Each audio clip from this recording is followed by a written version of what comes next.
Урматтуу Бишкек шаарынын тургундары, урматтуу биздин арендаторлар, Бишкек шаарынын жер ресурстар башкармалыгы өзүңүздөр билгендей, акыркы ноябрдын башында комиссияда, кезектеги комиссияда 233 аренда боюнча комиссиянын отуруму болуп, ал жерде ошолордун баягы келишимге ылайык аткарылбашын талкуулап жана сунуштоо киргизилди.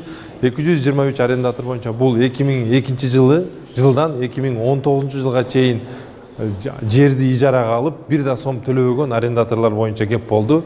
Алардын карызы 380 миллион сомдон ашыкча.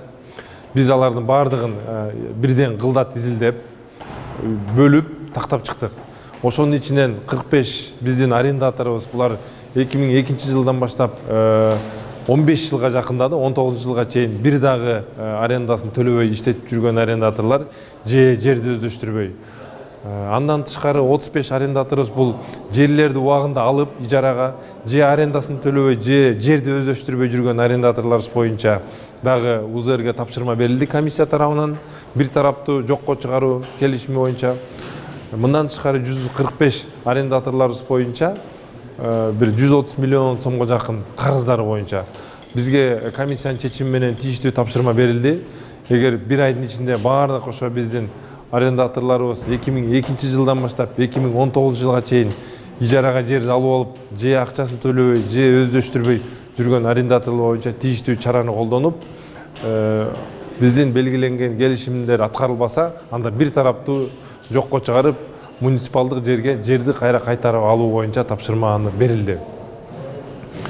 Белгилей кетсек, 2020 жылдын 1-январынан баштап бүгүнкү күнгө чейин жер ресурстар башкармалыгында кандайдыр бир себептер менен же болбосо баягы социалдык эпидемиологик абалга байланыштуу биздин арендаторлорубуз ижарасын төлөй албай карыз болгондор боюнча бир эч кандай иш чара жүргөн жок, расторжение жөнүндө маселе да көтөрүлгөн жок.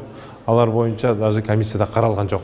Айтылып жаткан маселенин бардыгы бул биз анализ кылып, бардыгын кылдат изилдеп чыккандан кийин 2002 жылдан жана 2019 жылы 31 декабрга чейин карыз болгон баягы орусча айтканда недобросовестный арендаторлор боюнча кеп жүрүп жатты. Алар боюнча комиссиянын чечими боюнча бизге бир айдын ичинде мөөнөт берилди.